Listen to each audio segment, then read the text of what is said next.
What is up, Gunpla modelers? This is Strider Prime bringing you a new edition of Gundam Models. How's everyone doing? How's everybody? It's been a few days since I released my last video, which was, of course, the part 11 of the Freedom Gundam metallic version. And I have to say, I got a nice boost of positives in that video. Thank you very much. Putting in a lot of work on this kit really paid out, but of course it was a little bit mentally exhausting in a way because I wanted to make sure to get it right. Came to the realization that even if I ever got my hands, and I know it's probably nowhere to be found, maybe it's out there and it's expensive or whatever, but if I ever got my hands on the original metallic version of this kit, it would have suffered the same problems, even worse, if I just regularly built it, because there were parts in this kit that you had to snap off, and then you will have the nub marks showing. So it's kind of, it would have been evident by the feet, around the legs, the rail guns, definitely the railgun areas, the shoulders, because there's the nub right there, the wings, everywhere. It couldn't. I mean, yeah, you could, if you could easily nip off the parts with a, like a God Hands or a Gundam Planet Nippers, to the point where there's no damage, and you use like metallic, those metallic markers from Bandai, or regular metallic paint, not alkyd, you could probably get away with it, but this is pretty much the best I can probably get to looking the way it is. So in a way, it is kind of far superior. There was no way around the parts like the blue trim parts here, the rail part of the railguns, where you're still seeing that little thin seam line. And some people commented that it could be because of the putty shrinkage of the part when you apply glue, and I should have foresaw that. But you live and learn. And this is not a kit that I'm going to be this is not a technique that I'm going to be doing every time. I'm not going to be painting metallic version kits. There was a time, a long time ago, when I first discovered how to paint metallic kits, that when I said, oh cool, I want to do it on every kit that I made. And obviously it was naive, I didn't understand that, and times change, techniques change, and there you go. So this was a great fun build to do. I don't see myself doing it again. And to all the comments that I've gotten from you guys, especially on my on this video, and all you guys sending me, that was great. First of all, I'd like to thank you all for your wonderful comments. Thank you very much. But one comment kept on coming up, and it's asking me, do this on the 2.0. No, I am not doing this on the 2.0. The 2.0 is, I'm not going to do metallic painting on the 2.0. That one is going to be a straight build type thing, and that's how it's going to be. Appreciating and all the fun stuff. But yeah, but again, thank you very much. I'm going to read down the list. Steve Burnside, Kid Firestorm 1, Lee Bringham, Juan Ferria, F Shop, Cyril Joshua M. Lucas, Servon Zero, Daniel Higarida, Zeta Gundam 006 Remastered, Roger Ball, Kunai Crazy, K Hasty Hito Tran, Shadow Guy 2004, UC Zeta Gundam, the Orviews, Thomas KOK, -0, OP Opsimetric. Thank you guys for your comments. especially, of course, Prime 92. Thank you very much.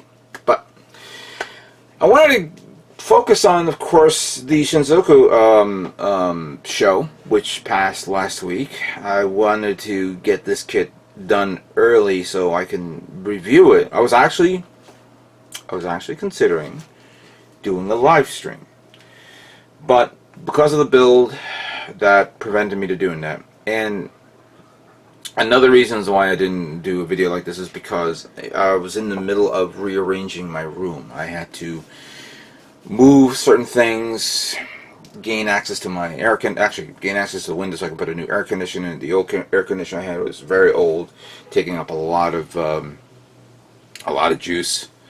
You know, it was a very old, powerful AC, but it was something not so energy efficient. The one that I have is very energy efficient, and it keeps my room cool. Just, you know, getting ready for the summer. I hope you guys are getting ready for the summer as well. So I had to rearrange my room. I had to paint my room. This hasn't done in a while. So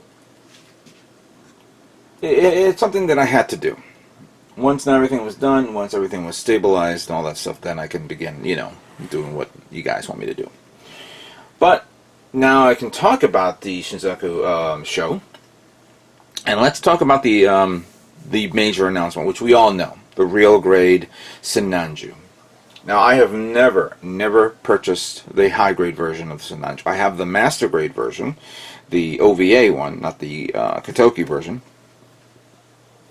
and surprisingly, Bandai has pulled all the stops on this kit.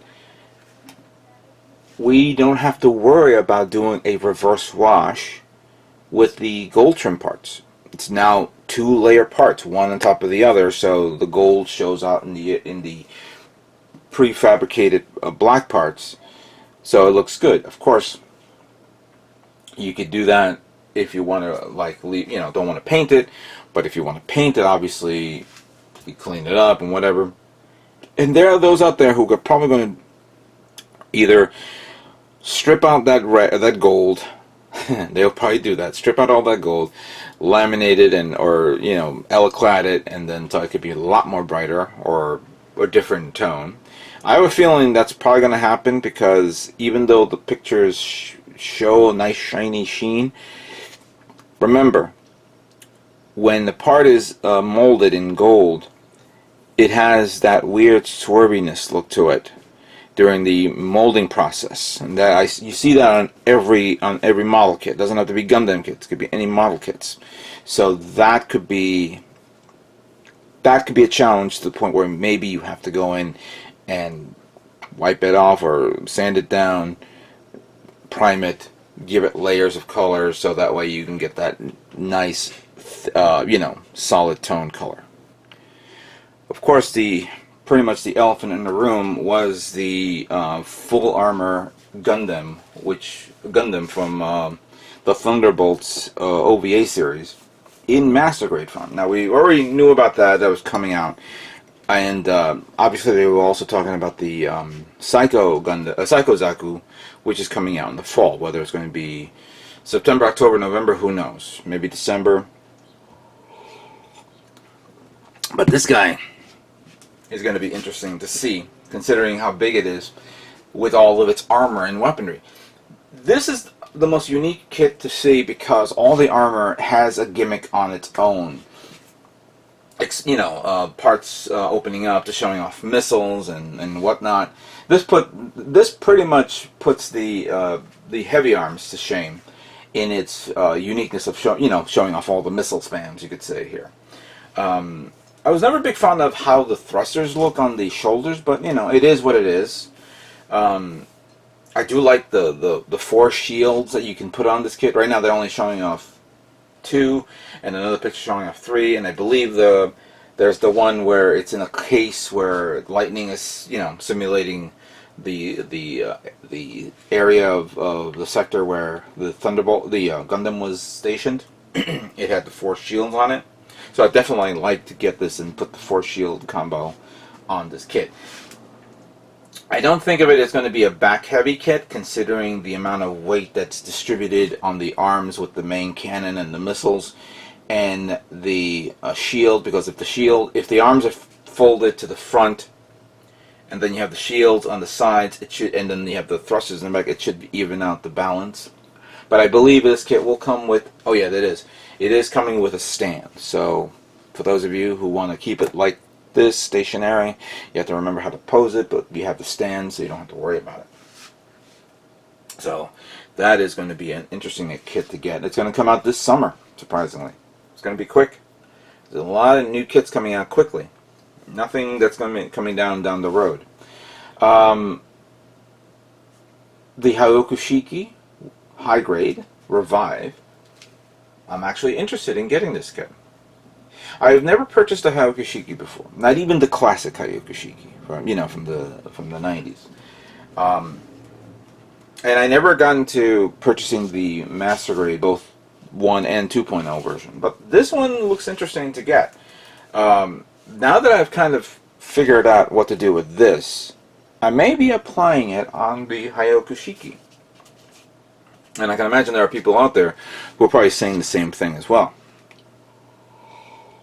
So I will definitely look into obtaining that high-grade kit. Not many news in regards to Origins, because well, I know that the next episode's out, and I don't know if there's going to be another Mobile Suit Origins kit other than an MSD kit of that Gundam. So we'll have to see, because remember there are 3 shows in Japan that talks about Gundam kits. We have the Shizuoka show that just came out right now. Then we have the Tokyo Toy Show, and then the Gundam Expo.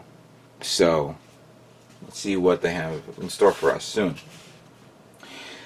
In regards to build fighters, I was a bit surprised seeing these 2 mobile suits, which were really nice. The Gyansalot.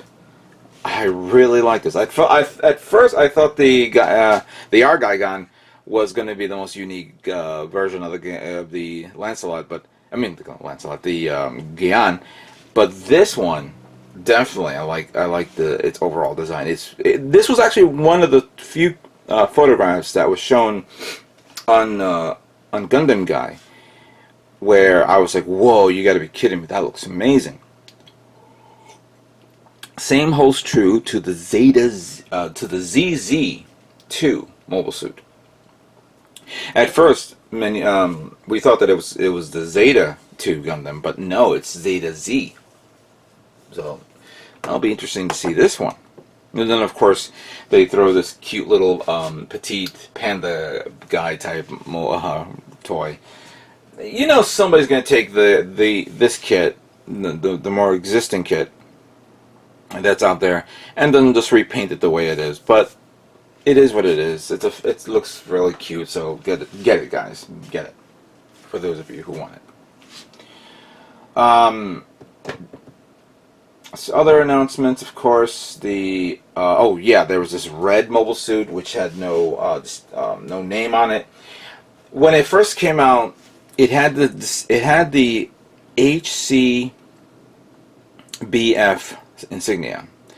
It definitely looked like a kit from IBO, but it had BF. So when you see that, you're saying to yourself, okay, does this mean that this kit or this model or this mobile suit will be shown in the next Build Fighters movie or OVA?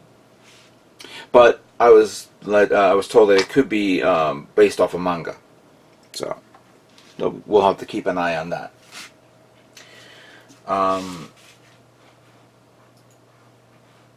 Let me see here. They showed off the 00 Quanta real grade, and they started showing off P-Bandai exclusives like the Gundam Astray Gold Frame real grade, the Power GM Master Grade, which not many people. Well, I know a few people like it, but they're disappointed in the fact they made a P-Bandai exclusive. Let alone the fact that it's also a very, very old mold of the GM.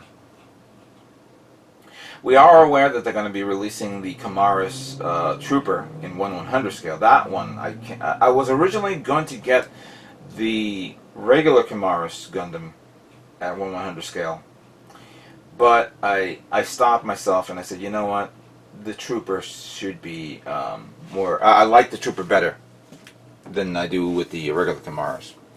The Hyakushiki Kai Master Grade was another announcement, and of course, all that bling, as you could see there. I do like the backpack thrusters on that, and it looks pretty cool. That is very nice. I don't think there's anything else that will catch my attention. I mean, there were other kits out there that that I said, okay, that looks cool, that's nice, whatever. Oh, that's right, I forgot. The Eford, hopefully, I didn't Google the name where I can actually say it, I pronounce it correctly, but is it the Eford Schneid? I'll do a Google translate, and next time I'll say it properly. But yeah, I mean, this was the mobile suit that was seen in the episode 4 of Unicorn Gundam. Not many people remember it, but it was in it. It was in it, and look at all those knives. Somebody already took the Efrit and did this version, but I can imagine themselves, whoever built it probably is kicking himself in the ass saying, oh, damn it, they already did it already. So, yeah, they did that. It was eventually, that I knew that was going to happen. I knew that was going to happen. Now, they did also talk about a P-Bandai exclusive for the Senanju. And I think that could be the possibility of a Senanju Stein. I wouldn't mind a real grade version. High grade would have been nice, but real grade, not bad. Not bad at all. This Ghost Jagan F and M, pretty interesting, but I'm not, going through hoops about that. Lightning Zeta Gundam ASPROS, for real, normal high grade version. Okay. And then, of course, the Gyaradoga Unicorn version, which was basically the Gyaradoga, but with the sleeve decals, or, trim parts. So I don't, again, another kit that I'm not sweating for. So, that was pretty much Senzaku in a nutshell. They did talk about other kits that I was watching, like the fighters from Macross Delta. So, it was okay. There was the Hasegawa Space Dimensional Fortress Macross ship in attacker mode. It's a big hit. I have the SDF-1 Macross Movie Edition ship, which I want to build soon. So, I'll probably build it just so I can get the other one. Nothing in regards to Yamato, which I was a bit disappointed, but then again, they did say that production of the series won't begin until the end of the year, so we probably won't see nothing until next year. So, that's understandable. That's understandable with that. So, yeah, in a nutshell, that's how the show is. Senanju is the big reveal. Full armor is what everybody wanted, and there are other cool kits in there that everybody can't wait to get. Okay, now then, I want to start building, but I haven't thought of what to do yet. I have ideas, which I'm not going to talk now about it. I'm going to probably do a straight build on something, but from there on in, I'm going to work on a project which I hopefully can flesh out before I begin talking about. So I'm going to keep it quiet for now. But let me show you what I recently purchased. Obviously I went to Gundam Planet and I got a few things, but before I show you that, I saw something online which, surprisingly, Hobbylink Japan did not have. And I had to go through other channels to get this. And you guys know that I am, of course, a Star Wars fan.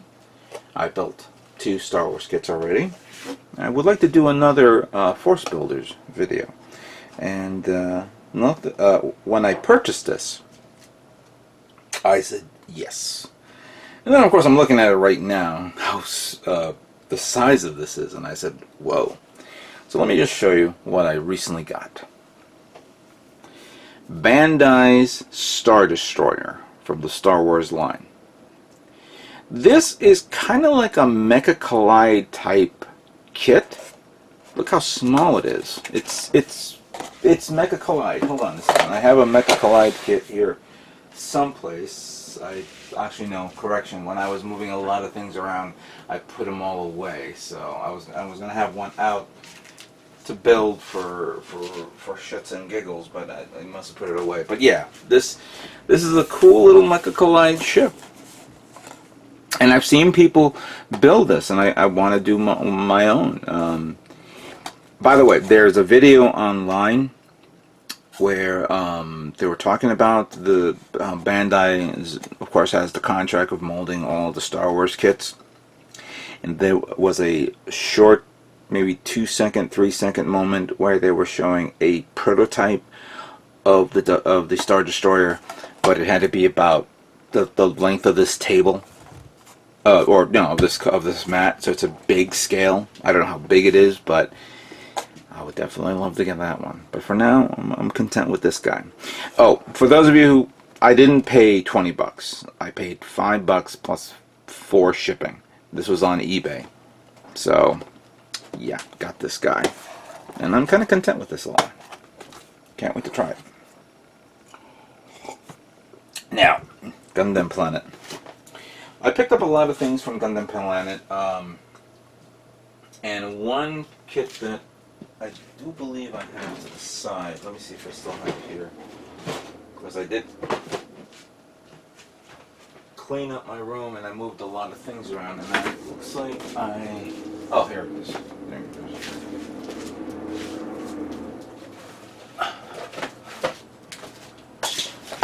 For whatever reasons, I decided to buy another one of these. So now I have 2 of these.